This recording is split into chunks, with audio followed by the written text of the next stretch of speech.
Welcome to Sailing Saoirse. I'm Tegan. My parents sold our house, sold their business, and bought a 38-foot island spirit catamaran with the goal to travel the world. Only problem is, it needed a complete refit. After 3 years, we are finally ready to set sail. This is Colbin, my husband, Karen, my mum, Denver, my brother, and Robin, my dad. Together we make up Sailing Saoirse. After spending a week in French Guiana carrying out our emergency repairs from the jet ski accident, we were finally able to head back out of the river and into open water.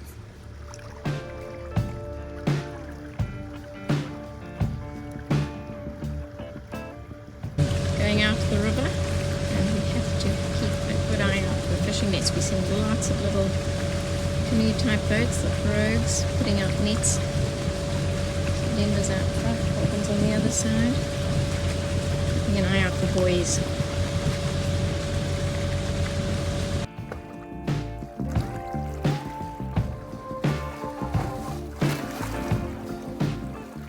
Could be a tuna. As we wait patiently for the elusive tuna.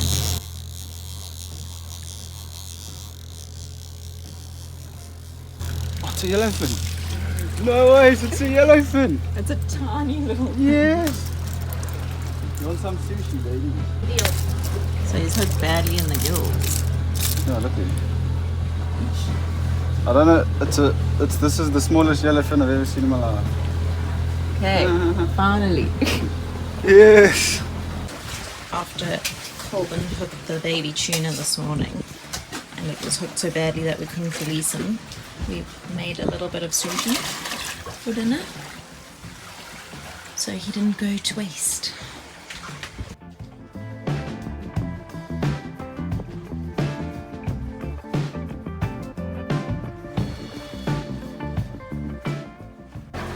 Okay, Love you for the boys. here's your fish. So we're gonna see if we can get this zombie bonito to swim. Catch us some mackerel. But why have you done this to him? So that it swims upright and doesn't twist. Because we're doing 4 knots. And it's a dead bait. How long has he been in the freezer? He's been in the freezer since we left Il Saloon. Explain what the wings are. We put some artificial hydrofoils on him, upgraded his sleekness. So now he's swimming dead bait. Look at him. Looks a little bit worse. It's just to stop it from going like this the whole time. So this is the second time we've swum this bait. Reduce, reuse and recycle is always a good method to use. The conditions from French Guiana to Trinidad were slow and tedious. We didn't have much wind, so the speed was very slow. Oh, it's a baby prodigal. You can child this thing. No. You can. Okay, hold it. Video. I think it's a little proddy. Cobia. What's a prodigal? The cobia. Colbin was just letting his lure out in this. I think it's a... Yeah, it's a prodigal. It's a baby cobia. I need to tell them. Yeah. Pretty. So what is he? Cobia, prodigal son in South Africa.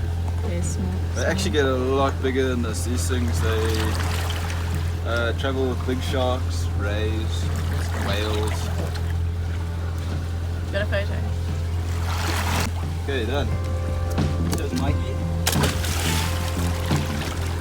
I think he might be looking at him down there. He might be the remora that we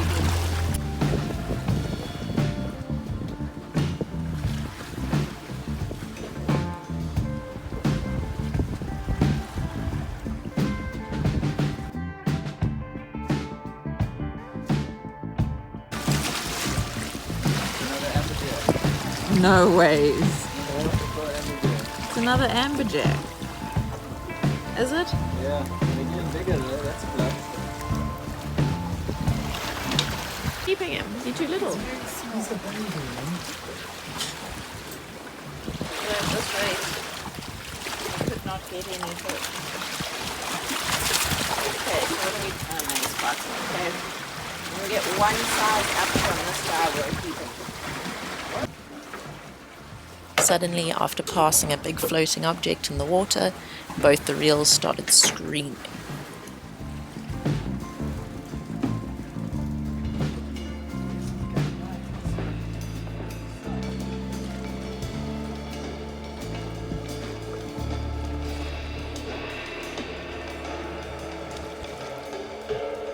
This one's pretty much a good fun.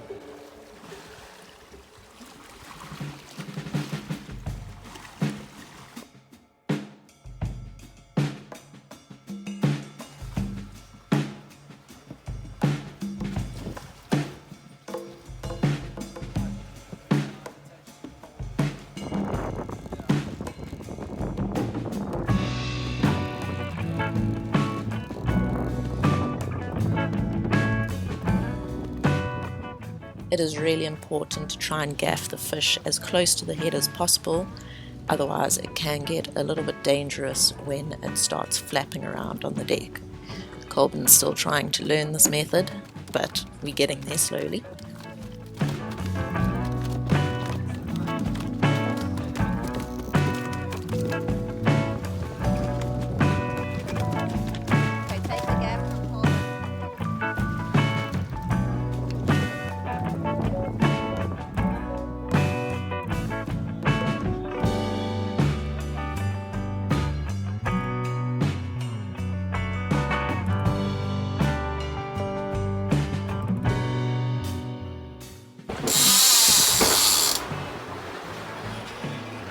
This is the end of cooking. Hopefully you didn't hook the log because it's not bringing that. It's like a tree that went off. It's like a It's a fighting log. 10-ton tree. Those grey snappy things that Dad bought yesterday. Yeah, that was the bait. They're all to hang around there. I don't think it's as big as that. You're listening. As soon as that bites,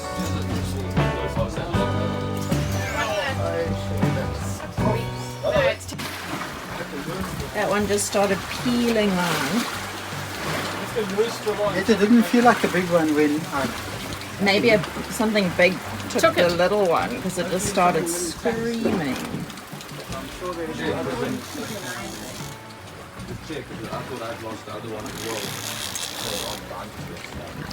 Unfortunately, the fish that my dad was on with broke the line and took the lure with him.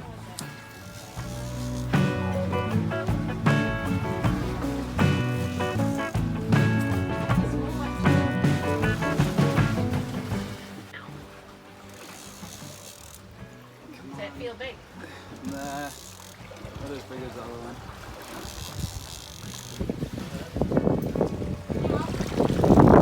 Well, let's just see what this comes in at because we don't need another fish today. Well, let's rather just fish it later. Still trying to fill at the other fish while fighting another one. We went past the floating fad like clockwork.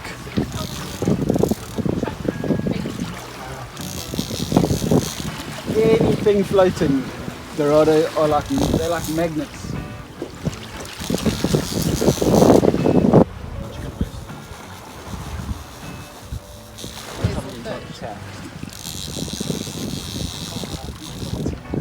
No, he's there. Oh, he is looking like half a head. No, there. Oh, it's a tuna! It's a tuna! Mom, it's a tuna! Probably right by the head, Robin. I'll try and bring it closer to you. Dad!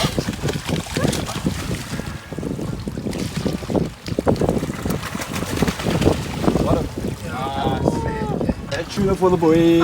Finally! And a decent sized one. I think your one might have been a tuna as well. You reckon? Yeah. Yo. Nice guy. And the last time you thought you were on a big tuna, it schooled you as well, right? Yeah, no, this little thing took like that. Imagine a Trinity bird.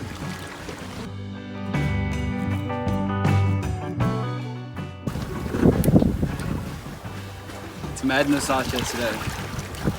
We came past a big floating log and like clockwork, there's always fish at floating things in the ocean. Went double up Dorado just now. And we possibly went double up tuna now. We lost one, but we got one. Imagine we got both though. Double up Dorado, double up tuna.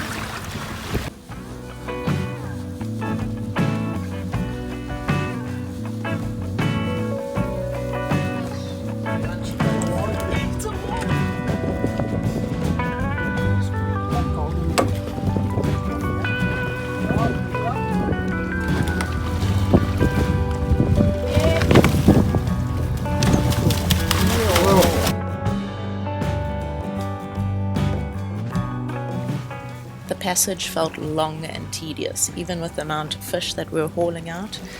It just felt like it took forever to actually get to Trinidad.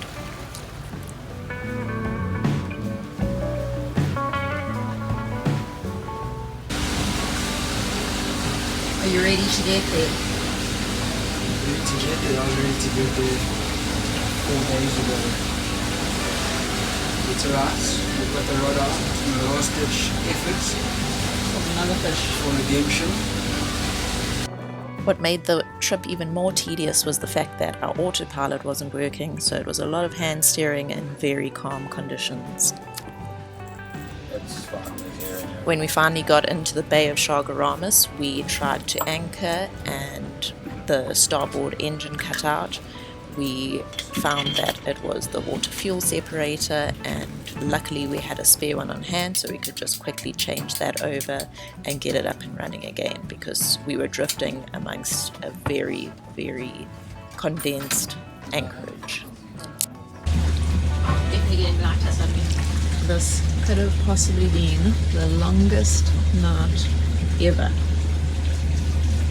We've been waiting for the sun to rise so we can see what the heck is happening in the Bay of Chaguaramas.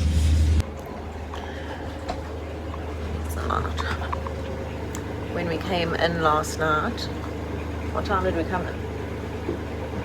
At about midnight. About midnight that we came in. We had started speeding up because there was a weather warning on the radio.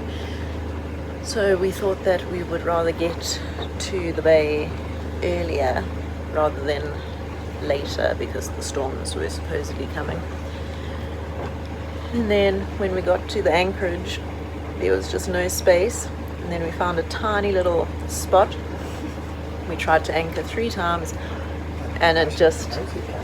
the first time we tried to anchor, so now it's such a tight anchorage and squeeze that you just get the fam involved here.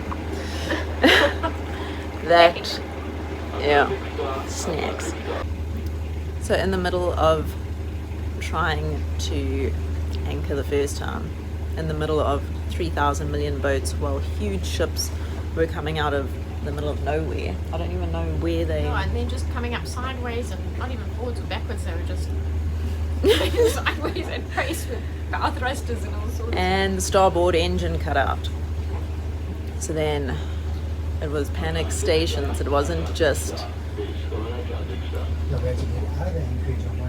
Yeah, we had to get out of the anchorage on one motor. There was a ship coming straight at us, flashing his lights because he was trying to get a buoy next to us. And it was crazy. So, yeah, it's been a very, very long night. Colburn, snug as a bug, tucked in a rug, literally having a lovely sleep. My dad, helming. As usual in a crisis. That's his seat with a crisis. This is what our course looks like. We're literally just killing time. So after an unbelievable night, we get here. There's mooring balls all over the place, but all the masts on the land really confused us. It felt like we were approaching 3,000 boats. Meanwhile, We made it, Mum. We're here. When we put this On a one, mooring ball. put it to this one, yes, it is. Yeah. The relief. I just can't believe it was that easy. So when we came in, we came through the island there, the Bockers, and came around the anchorage, and we're trying to get in through that side of the anchorage. When we came in, it was on the weekend, and the fishing boats are just crazy here. So they had all anchored around the outside of the anchorage, and that's what was confusing us so much trying to get in, because there was just boats everywhere. We were trying to anchor there, but the holding just wasn't good at all. But if we had come in on a day like this, we could have just come in, picked up that mooring ball and settled for the night. Instead, we circled the bay out there until sunrise, and by sunrise all the fishing boats were moving off, so there's a lot more space, but it is really beautiful here. It's Peaks Yacht Club, well, Peaks Boatyard. Powerboats and cruisers around that corner.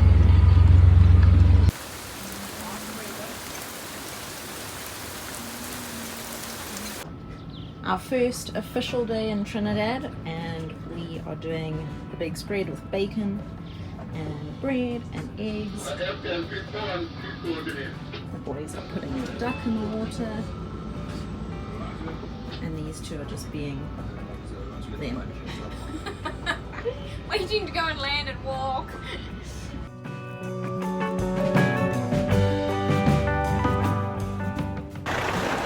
We are headed to customs and immigration. We found everyone here so friendly. Colvin can't stop talking to everyone because of their accents. He just loves them. Cool accents. But it's just been really nice having such friendly people. The view from immigrations, there's Colvin and my dad. This place is just beautiful.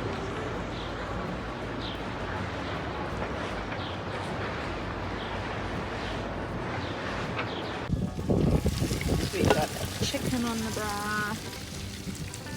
Beautiful view. First proper day in Trinidad. We checked into customs and immigration.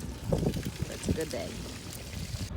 Good way to end the day with a G&T after a long passage. Well, it felt longer.